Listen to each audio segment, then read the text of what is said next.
كان بقيادة مدرب إيطالي دي ماتيو. كايسيدو الآن كايسيدو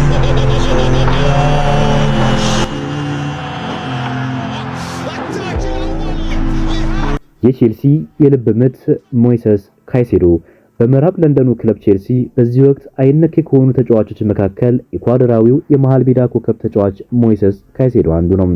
ሶስተኛ የውድድር ዓመቱን በቼልሲ እያሳለፈ የሚገኘው ካይሴዶ በክለቡ ጥሩ ጊዜ እያሳለፉ ከሚገኙ ተጫዋቾች መካከል ቀዳሚው ነው።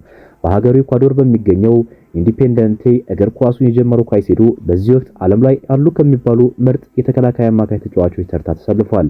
የ24 ዓመቱ ኮከብ ካይሴዶ የተቃራኒ ቡድን በማጥቃት እንቅስቃሴን በማቋረጥና የቡድን ሚዛን በመጠበቅ በቼልሲ ድንቅ ስራን እየሰራ ይገኛል።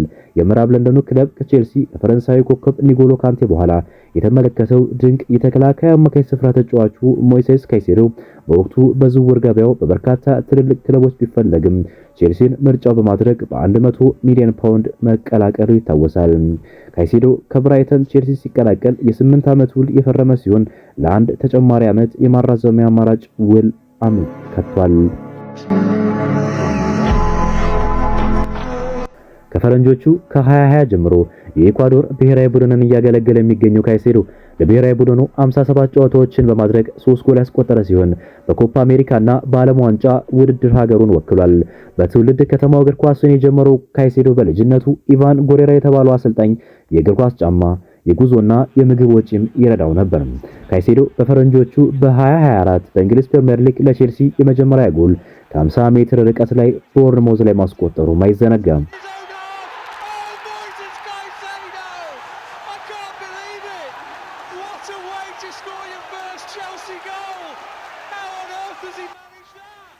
የቀድሞ የአርሰናል የባርሴሎናና የቼልሲ ተጫዋች ፈረንሳዊው ኢማኑኤል ፒቴት ራሱን በሚገባ እያሻሻለ የሚገኝበት ካይሴዶ የሊጉ ምርጥ ተጫዋቾች ውስጥ አንዱ ነው ሲል ማሞካሽታል።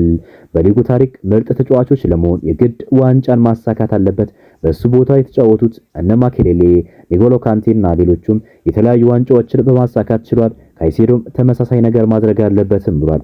ካይሴዶ ቼልሲን በተቀላቀለበት የመጀመሪያ የውድድር ዓመት በ35 የሊግ ጨዋታዎች የተሰለፈ ሲሆን በሁለተኛው የውድድር ዘመን ደግሞ በሁሉም የሊግ ጨዋታዎች በውጥንነት ማገልገል ችሏል።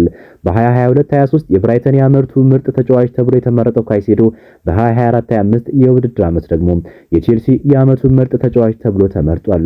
ቼልሲ በ2024-25 የውድድር ዓመት ፒኤስጂን በማሸነፍ የዓለም ክለቦች ዋንጫን ሲያሳካ የሞይሰስ ካይሴዶ አስተዋጽኦ የሚተካ አልነበረም።